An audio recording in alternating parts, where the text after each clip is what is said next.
Hello दोस्तों। तो पिछले एपिसोड में हमने देखा कि सिल्वर टाइगर किंग और इबुजू के बीच एक काफी खतरनाक फाइट हो गई थी, जिसमें हमने देखा कि इबुजू अपने ड्रैगन फॉर्म में भी आ गई थी, लेकिन फिर भी वो सिल्वर टाइगर किंग से पीट रही थी और बुरी तरह से पीट रही थी। ये देखकर अब वहाँ पर्पल वुल्फ भी आ गया था सिल्वर टाइगर किंग को मारने के लिए, और साथ ही घोस्ट भी आ गया था जो कि अपने किसी फैंटम स्किल का यूज करके सिल्वर टाइगर किंग को चारों तरफ से घेर लिया था। अब आगे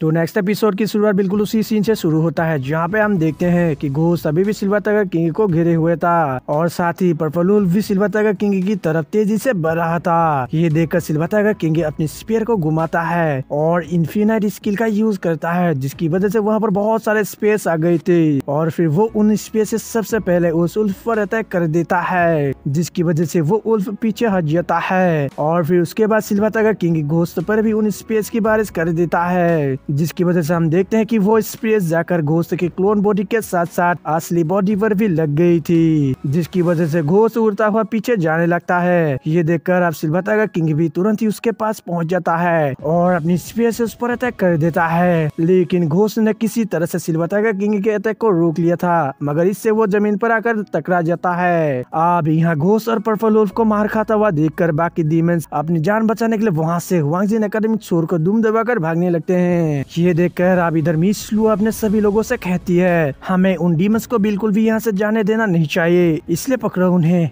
ये कहकर मिस लू और उसके लोग तुरंत ही उन डीमंस के पीछे चले जाते हैं और साथ ही सिल्वर टाइगर किंग भी चला जाता है, जहाँ अब हम देखते हैं कि सिल्वर टाइगर किंग उस घोस्ट और पर्पल वुल्फ का पीछा कर रहा होता है और वो दोनों सिल्वर टाइगर किंग से बचने के लिए भाग रहे होते हैं। तभी भागते भागते घोस्ट एक फैंटम स्किल का यूज करता है और अपने आप को गायब कर लेता है। ये देखकर सिल्वर टाइगर किंग भी रुक जाता है और उसे घोस्ट कहीं पर भी दिखाई नहीं दे रहा था, लेकिन तभी हम देखते हैं वो घोस्ट उसके पीछे आ जाता है और उस पर अटैक कर देता है, मगर सिल्वर टाइगर किंग ने उसे नोटिस कर लिया था और वो तुरंत ही अपने स्पेस से उस पर अटैक कर देता है और घोस्ट के अटैक को रोक देता है और उस पर अपने स्पेस से एक हिट लगा देता है, जिसकी वजह से घोस्ट दूर जा गिरता है। ये देखकर अब घोस्ट फिर से गायब हो जाता है और गायब होकर अपने लोगों के साथ वहाँ से भागने लगता है, जिसे सिल्वर टाइगर किंग ने भी देख लिया था और वो तुरंत ही उनका पीछा करने लगता है। इधर पर्पल वुल्फ अब घोस्ट से कहता है कि तुम जाकर इबुजू को प्रोटेक्ट करो, तब तक मैं सिल्वर टाइगर किंग को देखता हूँ। ये कहकर पर्पल वुल्फ वहीं पर ही रुक जाता है सिल्वर टाइगर किंग का सामना करने के लिए और वो अपने ह्यूमन फॉर्म में आ जाता है और जिसके तुरंत बाद ही वो अपने फॉरबिडन स्किल का भी यूज करता है, जिसकी वजह से उसकी स्ट्रेंथ गोल्डन मार्शल गॉड जितनी हो जाती है और जिसके बाद वो तुरंत ही सिल्वर टाइगर किंग पर अटैक करने के लिए आने लगता है। ये देखकर सिल्वर टाइगर किंग उससे कहता है तुम अपने लाइफ के साथ खेल रहे हो, और ये कहकर वो दोनों ही एक दूसरे के ऊपर अटैक कर देते हैं और उसकी वजह से वो दोनों ही पीछे आ जाते हैं। तभी सिल्वर टाइगर किंग फिर से पर्पल वुल्फ पर अपने स्पेयर से अटैक कर देता है, लेकिन पर्पल वुल्फ उसके स्पेयर को पकड़कर उसे हवा में उठा देता है और जाके उस पर एक जबरदस्त अटैक कर देता है, जिसकी वजह से सिल्वर टाइगर किंग जमीन पर पहुंच जाता है, लेकिन वो अपने स्पेयर से खुद को बचा लेता है। अब पर्पल वुल्फ की स्ट्रेंथ देखकर सिल्वर टाइगर किंग भी समझ जाता है कि इसकी स्ट्रेंथ अभी गोल्डन मार्शल गॉड के बराबर हो गई है, लेकिन फिर भी वो कहता है कि ये स्ट्रेंथ बिल्कुल भी काफी नहीं है और ये कहकर वो अपने लोगों को इबुजू के पीछे जाने को कहता है और कहता है कि मैं इस उल्फ को देख लूंगा। आप सिल्वर टाइगर किंग की बात सुनकर आप वो सभी लोग भी हाँ कह देते हैं और इबुजू के पीछे जाने लगते हैं। तभी इधर से purple wolf silver tiger king पर अटैक करने के लिए आने लगता है। ये देखकर सिल्वर टाइगर किंग अब धर्मा टेक्निक का यूज करने लगता है, जिसका नाम tiger running in the world है, और फिर वो उस धर्मा टेक्निक से उस उल्फ पर अटैक कर देता है, जिसे देखकर पर्पल वुल्फ भी बहुत ही ज्यादा हैरान हो जाता है और वो अपनी जगह पे रुकते हुए खुद से ही कहता है क्या सच में वांग फेंग ने इसे समझ लिया था, और क्या उसके बाद सिल्वर टाइगर किंग ने इसे कल्टीवेट कर लिया। और ये कहकर वो सिल्वर टाइगर किंग से कहता है सिल्वर टाइगर किंग तुम सच में बहुत ही ज्यादा डेंजरस हो, यानी कि खतरनाक हो, इसलिए अगर आज मैंने तुम्हें नहीं मारा तो फिर हमारा डीमंस रेस कभी भी इस दुनिया में टॉप पर पहुंचकर इस दुनिया को डोमिनेट नहीं कर पाएंगे, इसलिए आज मैं तुम्हें खत्म कर दूंगा।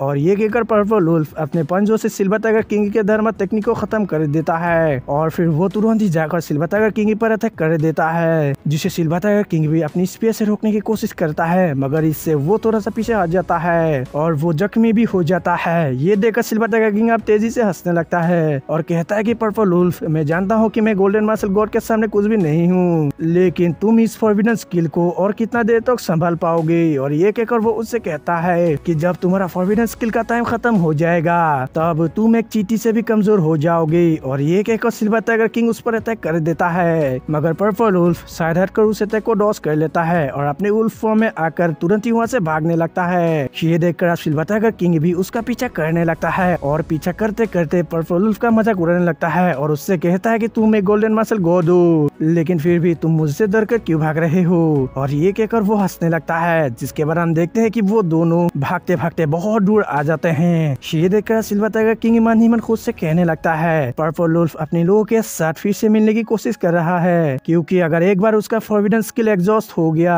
और उसे किसी ने भी नहीं बचाया तो फिर उसे एक ऑर्डिनरी बंदा भी बहुत ही आसानी से मार सकता है। फिर आगे हम देखते हैं वो वुल्फ भागते भागते एक जंगल में पहुंच जाता है, जिसका पीछा करते करते सिल्वर टाइगर किंग भी वहाँ आ जाता है, जहाँ बहुत सारे वारमंगर्स के साथ साथ लीजी लुओ भी खड़ा था, जिसे देखकर सिल्वर टाइगर किंग कहता है वारमंगर्स रेस का चौथा पावरफुल कल्टीवेटर लीजी लुओ। ये सुनकर अब लीजी लुओ हंसने लगता है और कहता है कि इस दुनिया का सबसे famous cultivator silver tiger king सच में मुझे जानता है, ये तो मेरे लिए सच में फक्र की बात है। और ये कहकर वो अपने लोगों को इशारा कर देता है सिल्वर टाइगर किंग को घेरने के लिए। इस पर उसके लोग भी तुरंत ही सिल्वर टाइगर किंग को चारों तरफ से घेर लेते हैं। वहीं आप इधर से पर्पल वुल्फ ये सब देख रहा था और ये सब देखने के बाद वो वहाँ से तुरंत ही चला जाता है। फिर अब इधर अपने आप को घेरा हुआ देखकर सिल्वर टाइगर किंग लीजी लुओ से कहता है कि लगता है डीमंस को ये नहीं पता कि तुम यहाँ मौजूद हो। ये सुनकर लीजी लुओ हंसता है और कहता है कि हाँ बिल्कुल, उनको ये पता नहीं है और साथ ही हमारा उन लोगों के साथ कुछ भी लेना देना नहीं है, मैं तो यहाँ किसी और मकसद से ही आया हूँ। अब उसकी बात सुनकर सिल्वर टाइगर किंग गुस्से से उससे पूछता है कि क्या तुम यहाँ लिंकजिन सिटी के लिए आए हो। इस पर लीजी लुओ कहता है हाँ मैं उसके लिए ही आया हूँ, क्योंकि वहाँ लिंकजिन सिटी में ह्यूमंस रेस का पहला स्थान यानी कि हुआंगजिन एकेडमी है, जिसमें बहुत सारे ट्रेजर्स और साथ ही साथ बहुत सारे मार्शल आर्ट स्किल्स के बुक भी है। और ये कहकर वो सिल्वर टाइगर किंग से कहता है बाय द वे मैं तो वांग फेंग के बारे में भूल ही गया था, जो कि हुआंगजिन एकेडमी में ही रहता है और जिसने कि तुम्हारे इतने जल्दी जल्दी कल्टीवेट करने में मदद की थी। वो उन सभी बाकी ट्रेजर से सबसे कीमती ट्रेजर है, यानी कि वांग फेंग एक कीमती ट्रेजर है जिसको कि मैं कभी भी उन डीमंस के हाथों लगने नहीं दूंगा।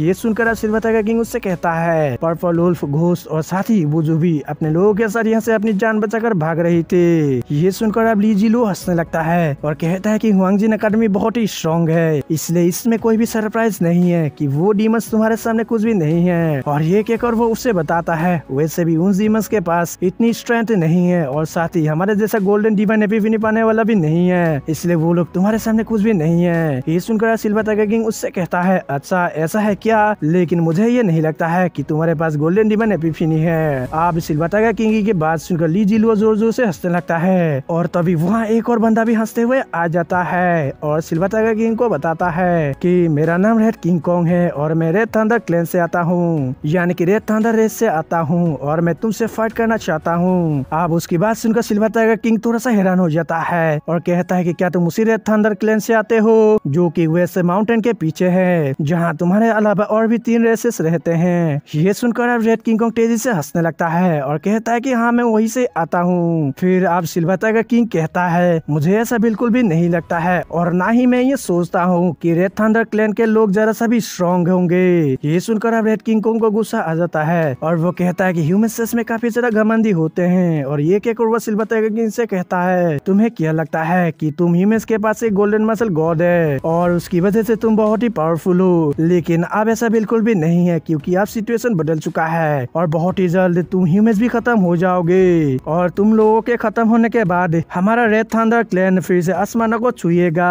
अब उसकी बात सुनकर सिल्वर टाइगर किंग मन ही मन खुद से कहता है हमारे इस तीनों रेस के वार के बीच आखिर और कितने रेसेस शामिल हुए हैं। और ये सोच को सिल्वर टाइगर किंग अपने स्पीयर को रेडी कर लेता है और उन सभी लोगों से फाइट करने के लिए तैयार हो जाता है। और दोस्तों इसके साथ एपिसोड खत्म हो जाता है।